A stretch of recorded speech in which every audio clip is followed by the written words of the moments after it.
against any and all politicians who will not stand up and take a stand on this issue.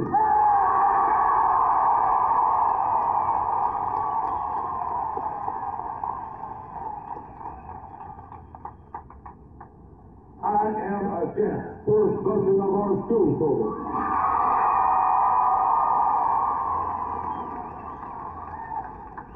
I am for local control of Dallas affairs.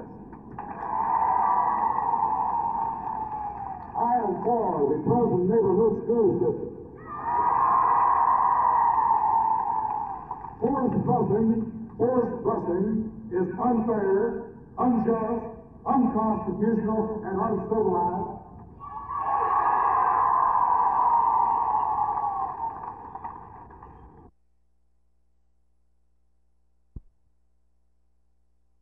If the impending strike comes off Wednesday morning, this would involve the Western Electric employees who do not have a contract at this time. They would picket some Southwestern Bell buildings undoubtedly, and then in turn some of our employees would recognize those picket lines. Should that happen, we will put supervisors on the switchboard and in the central offices trying to maintain both the local and the long-distance calling service to our customers.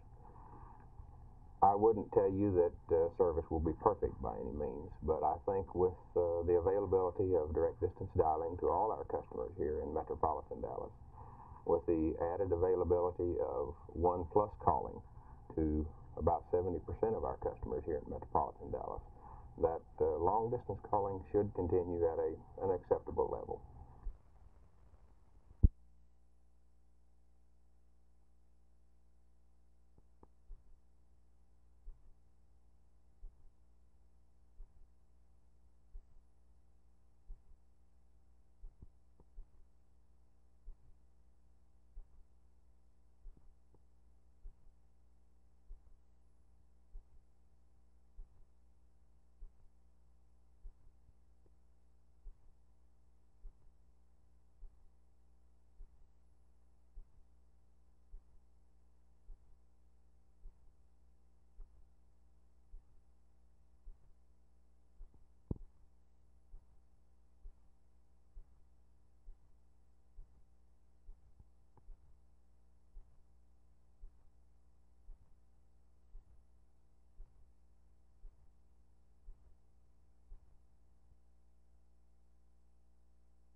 Today here on the City Hall steps, we won't back, no, we won't back, no, we won't back, no, we won't back, no, we won't back.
For Congressman Earl Campbell here.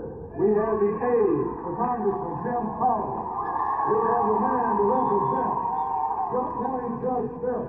We have our own councilman and the only one, Jesse Price.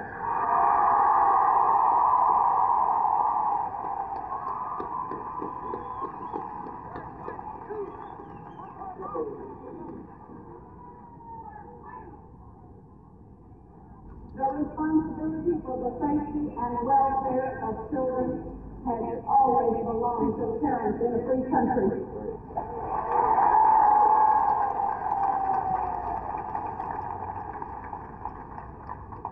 The state has always reserved its right to remove children from the care of parents only when the state has proved through due process of law that the parent or parents have been unfit or have been negligent in the discharging of the responsibility.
What plant will this model be built in?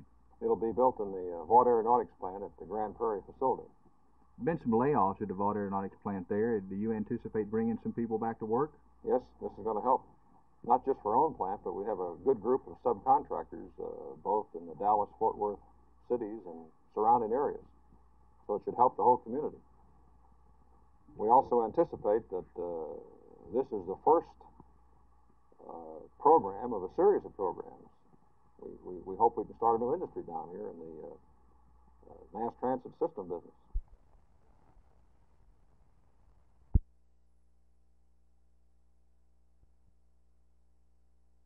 Well, of course, if they do, we're going to abide by what they tell us. We can't run. I mean, for sure we can't. And we'll have to stay in this locality until we're released. And we don't know how long that would be because we don't know how it's spread or anything like that, you know. Our horse has been vaccinated for this eastern western strains of encephalomyces, but this not the Venezuelan. Because I don't know a thing about that. How many horses and mules are actually involved in the circus? We have about 47. What kind of loss would this mean to the circus? Well, of course, it'll be a fair loss. I mean, the other part of the show could move on to Phoenix and to California, I suppose, but we'll just have to stay here until we're released. That's all we can do. Have the horses shown any sign yet of sickness? No, none whatsoever. They're all very healthy. I'm not worried about unless this other type gets into the herd, and of course they have no protection, I don't suppose, more than any other animal from that.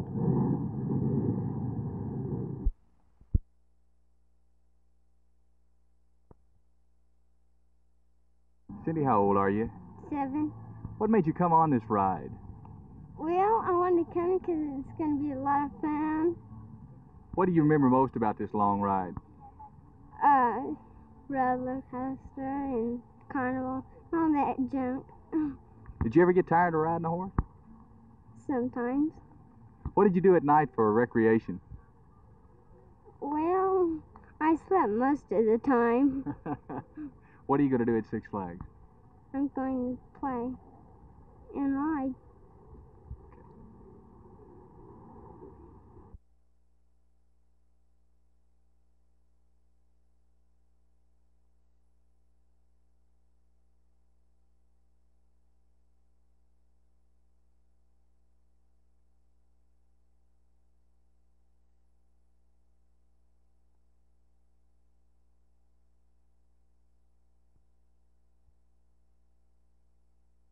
problem is that in the target areas of the CAA, which are poverty areas, current programs are not reaching these people, and there is not enough up-to-date information on the problem in the areas. We plan to conduct at first an educational and research program in our target areas to inform people of the effects of alcoholism, what it does to a poverty family especially, and through this education program to get the cooperation of residents in identifying the alcoholic and the problem of alcoholism or problem drinking in our area.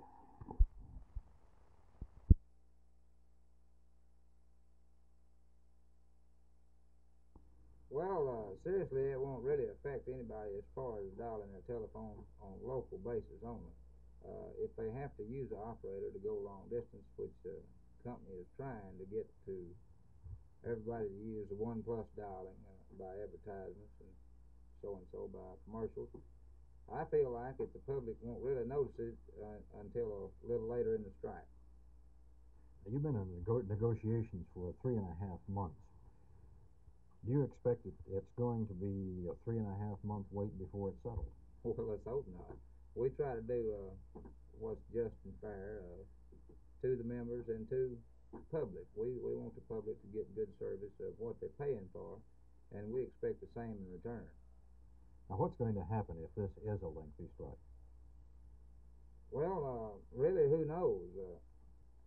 We hope it's not, but like I say, it's one of those things we're just going to have to wait and see. I think telephone service will finally break down.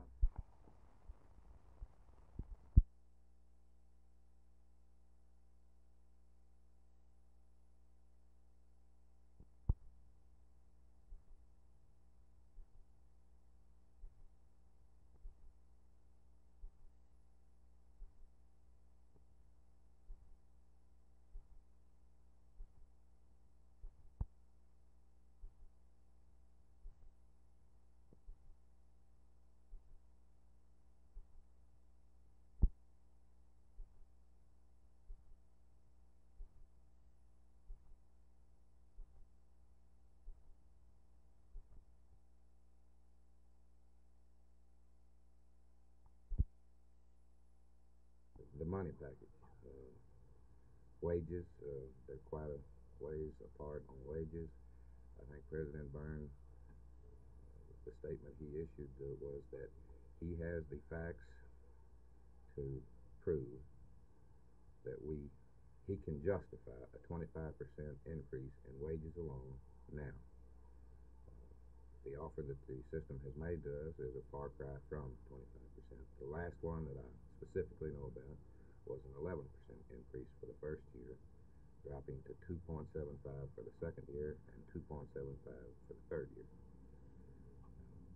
Pensions is a big item. He has also documented proof that the AT&T system is not even spending the interest money that they earn from the pension fund. In fact, I think they're spending a little more than 50% of it. Where is the other money going? It's in the pension fund. It cannot be used for anything except pensions. This is what seems so strange. If they can't use it for something else, that's what it's earmarked for. They should give it to the people that deserve it.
Bill, what is the company's stand on this situation now? Well, at the moment, this is not a Southwestern Bell Telephone Company strike. This is a Western Electric strike. So in those locations throughout our southwestern territory that Western Electric have men working, you'll find most of them being picketed at this time. As early as 5 o'clock this morning, pickets appeared in front of the telephone company building here at 1116 Houston Street in Fort Worth. By 8 o'clock, levity was the order of the day as picketers joked with passers-by, newsmen, and each other. A predominant sign of progress in our nation is apparently the new fashion worn by the pickets. Gone are the hand-lettered signs decrying mass injustice. Instead, slogan-bearing T-shirts are in order, and banners, much the same used by the entrants in a beauty pageant. Stick-on badges are an integral part of the wardrobe today, as is the barefoot look and the hot pants. As the strike progresses, most of the levity will fade as the pickets get tired of walking around on the warm sidewalks at temperatures that will be well above the 100-degree mark. Judy Hanna's in Dallas. This is Jerry Park, Channel 8 News on the Move, Fort Worth.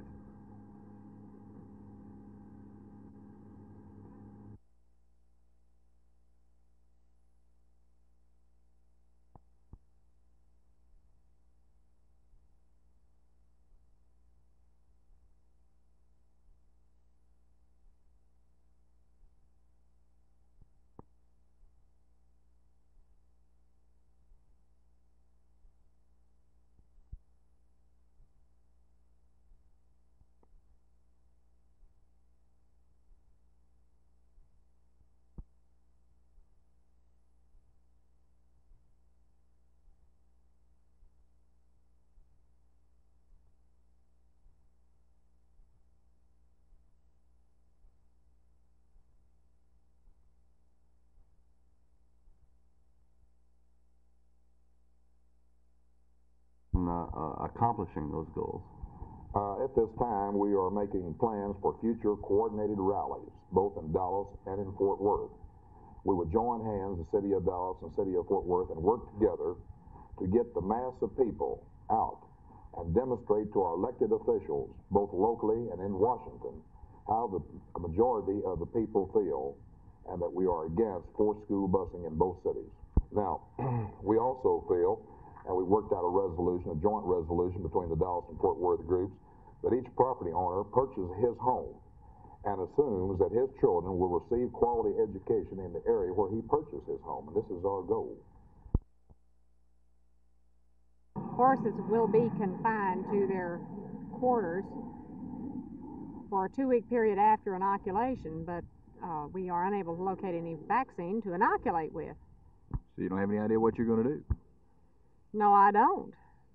What are you going to do about the people who came up here with you? Well, I guess I'm going to put them on buses and send them home for the most part of them, but somebody's going to have to stay here and attend the horses and feed them and water them, take care of them. You come from Helotes, and I understand that one of your neighbors lost a horse yesterday down there. Is there any chance that perhaps some of these animals could be infected? I wouldn't think so, by virtue of the fact that you just don't take animals on this hard a ride unless they are well, but I have no idea. I really don't know what the incubation period is on this particular bug, and I wouldn't know how to answer that. I have no idea what mosquitoes have bitten them.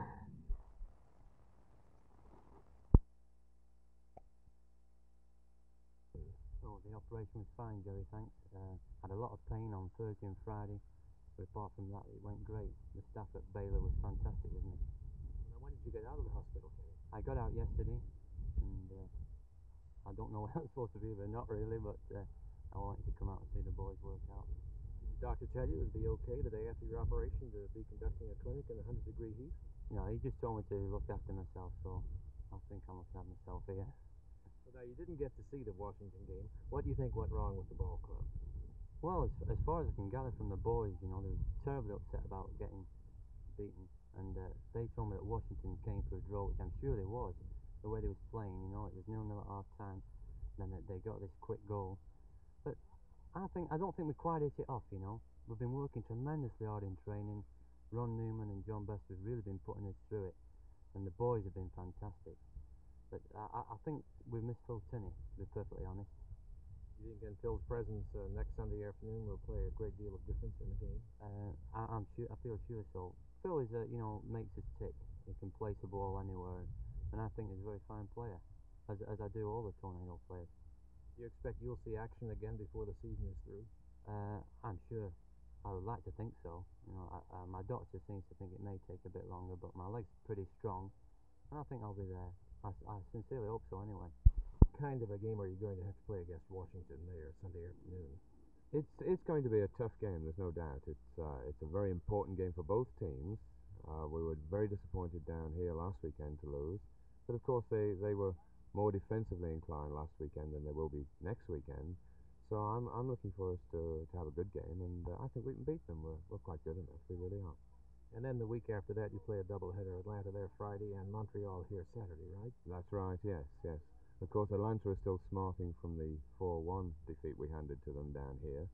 They're always tough to beat, always tough, and particularly in Atlanta.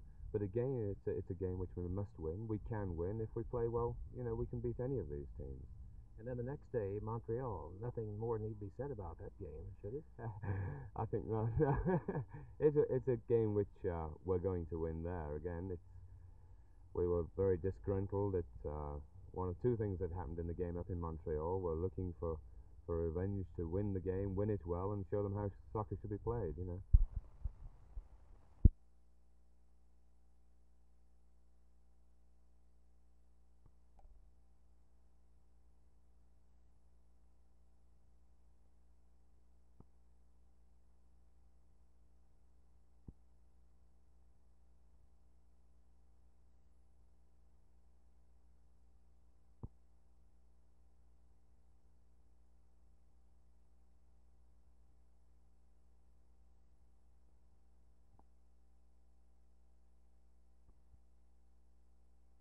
Ma Bell is having serious problems today, and it looks as though things are going to get bigger before they get better.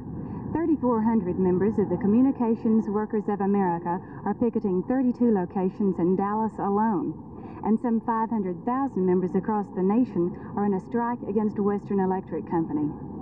A party atmosphere is prevailing on this first day of the strike at CWA Local 6215 and has since the picket lines went up before daylight this morning. John Agee, president of the local, explained the communications workers' position. Well, over the last 3 years since we negotiated a contract, we have lost $24 a week to the cost of the rise of the economy alone. We feel like we must gain this back first. In the pensions itself, we feel like the pension plan is totally inadequate. How do you proceed from here in the strike? Friday morning, the contract between Southwestern Bell and District 6 communication workers will expire at 12:01.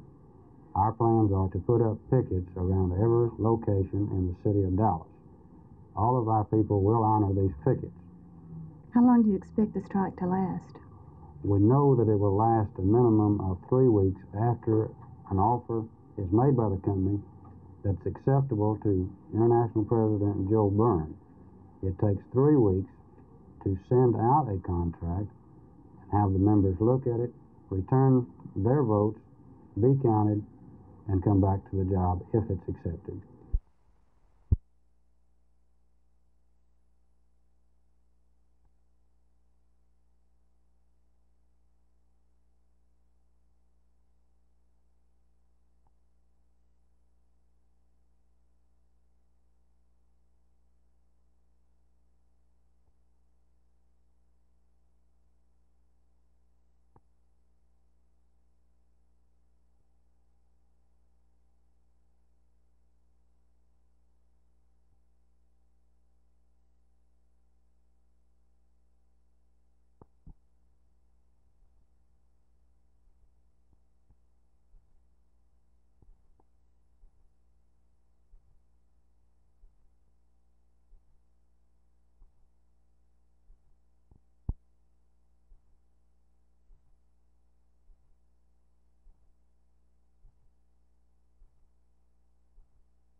Dallas officials apparently have decided it's time to roll up their sleeves and go after water polluters.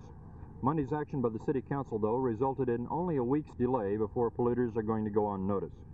The delay was at the request of Councilman Fred Zeter, who apparently had information that polluters may be trying to work on their own to clean up their wastewater discharge.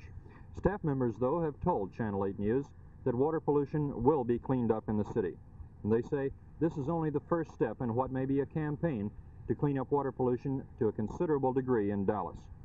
Our industrial people, we have a history of working with for improvement, but we actually have the power both to fine those who violate the code, and if this continues, to even discontinue services of water and sewage to the industry in question. You talk about discontinuance of water and sewage service. How effective is this to a company or an individual? Well, it's a very serious action, and one that we certainly don't want to take except as a last resort, but it certainly can be a very effective way of stopping pollution. It both stops it and creates quite an incentive to improve the situation. Channel 8 reported in a documentary last summer that Dallas's water pollution crisis was bad and getting worse. Water Utilities Director Henry Grazier has now embarked on a multi-million-dollar program that will dramatically improve Dallas's water treatment facilities. Now, city lawyers are waiting also for the word to go ahead and prosecute water polluters. It may be significant that city councilmen, in the briefing session before their meeting Monday, gave City Attorney Alex Bickley blanket approval to go after those polluters. Bickley no longer requires a specific resolution from the council. It may be in time to save the Trinity. Phil Reynolds, Channel 8 News, on the move.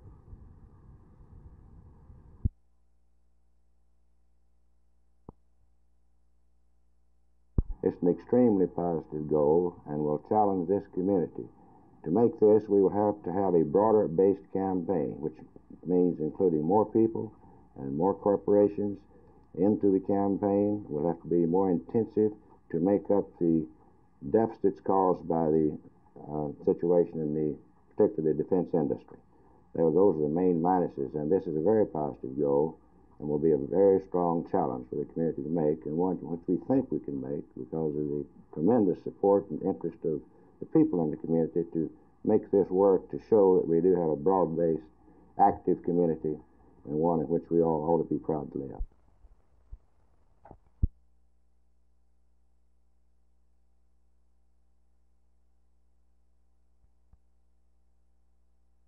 Now, as father and mayor combined, I have long believed that the place to determine something that is in the courts is in that court, not in the streets, nor on the steps of City Hall. As mayor, the City Council has been strictly advised repeatedly by our own legal counsel, which, of course, is the counsel that we hire, not to take a stand, and every councilman but one has chosen to take that advice.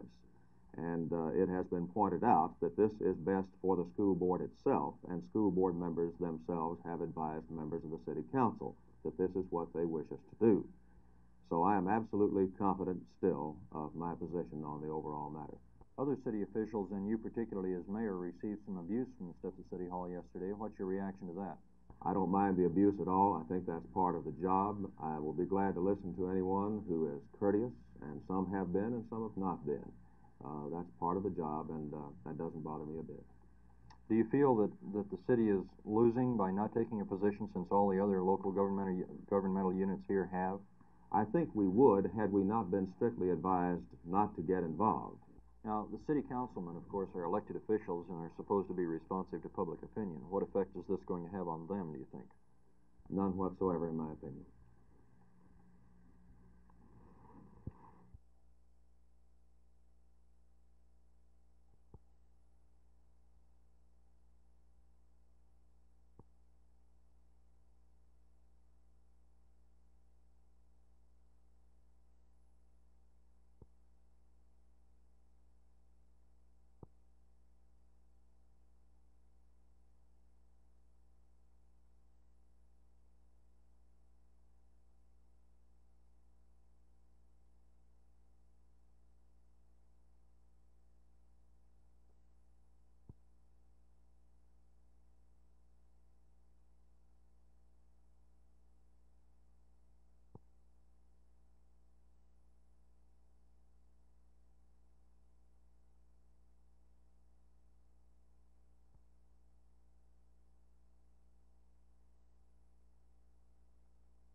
concerned citizens of Dallas against forced school busing.